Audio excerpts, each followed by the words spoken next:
Яшьләр театрында премьера. Яшьләр театрында тантана.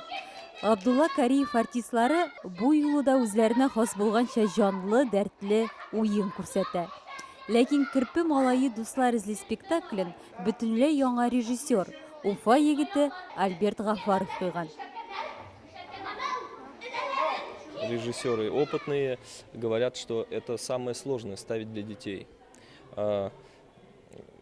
Понять, что хочет ребенок, на что он реагирует, шутки, которые для взрослых кажутся смешными, для детей не работают. Для детей работают какие-то трюки, пинок под зад, они смеются, они обращают внимание на то, что взрослые вообще проходят мимо.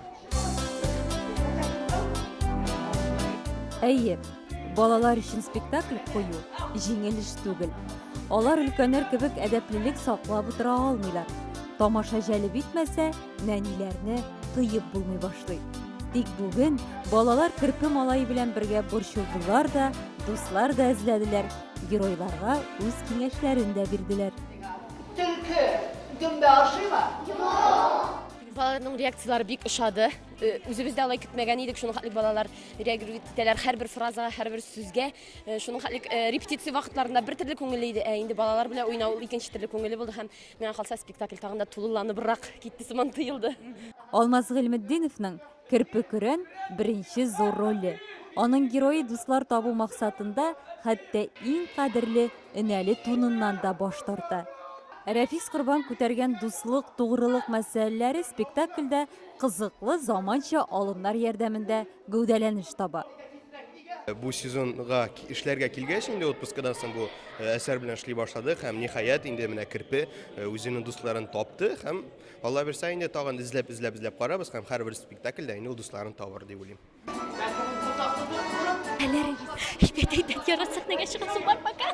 Яшьләр театр артистлары үзләре дә балалар кебек.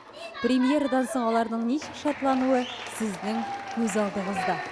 Ничек кәефле? Бик яхшы, бик яхшы.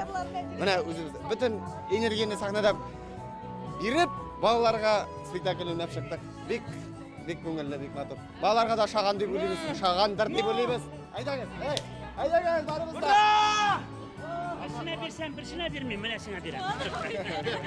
Фуат абый, ничек менә музыканың инде яңгырашын бар, тик балалар сәхнә караганда гына туеп буладыр. Юк, мин бу җырлар инде минем өчен күптән язылган җырлар. Ләкин менә бу театрга килгәч, менә бу атмосфераны күргәч, менә үзегез күреп торасыз бит. Мондый шатланулар ниләр безнең театрда сөлпән генә теге академичныйрак бара. Монда бит шундый балалар белән аралашкач, үзе бер бәхет, үзе бер шат бирә. Менә режиссер кушкан бөтен нәрсәне дә башкарып чыгып булдымы? 100% калык түгелдер дип уйлыйм. Чөнки репетиция бер хәл, сәхнәгә тамашачы алдына чыккачтан бөтенләй икенче йөрәк тибешләре, икенче ритмда яшисең, авызына ачасың, тавыш чыкмаган кебек җырлыйсың, ишетмәгән кебек. Шуңа күрә килеп җитербез, Алла бирсә. Әкренләп.